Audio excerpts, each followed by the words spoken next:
കേരളത്തിന് നൽകേണ്ട ധനസഹായം എത്രയെന്ന കാര്യത്തിൽ ഔദ്യോഗിക തീരുമാനമായിട്ടില്ലെന്ന് UAE. ദുരിതാശ്വാസം പണമായും മരുന്നായും മറ്റ് അവശ്യ വസ്തുക്കളായും നൽകുന്ന കാര്യവും ചർച്ചയിലാണ്.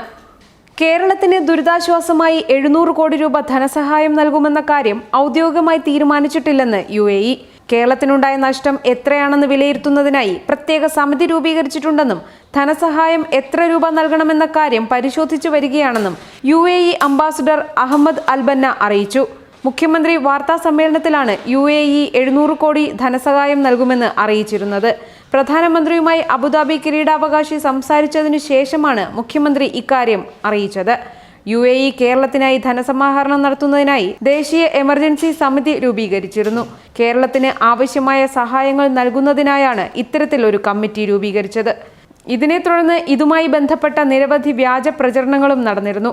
ഇന്ത്യയുടെ നയപരമായ തീരുമാനങ്ങൾ കൂടി പരിശോധിച്ച ശേഷം മാത്രമായിരിക്കും കേരളത്തിന് എത്ര രൂപ ധനസഹായം നൽകണം എന്നതിനെക്കുറിച്ച് ഔദ്യോഗികമായ ഒരു തീരുമാനം ഉണ്ടാവുകയുള്ളൂ എന്നാണ് UAE അംബാസഡർ ഇപ്പോൾ അറിയിച്ചിരിക്കുന്നത്. അത് ചിലപ്പോൾ 700 കോടിയോ അതിനു മുകളിലോ ചിലപ്പോൾ അതിൽ താഴെയോ ആയിരിക്കാം. വിദേശ സഹായം സ്വീകരിക്കുന്നത് സംബന്ധിച്ച് ഇന്ത്യയിൽ നിരവധി വിവാദങ്ങളും വ്യാജ പ്രചരണങ്ങളും നിലനിൽക്കുന്ന സാഹചര്യത്തിലാണ് ഇത്തരത്തിലൊരു തീരുമാനം അറിയിച്ചിരിക്കുന്നത്. ന്യൂസ് ഡെസ്ക് മറുനാടൻ TV.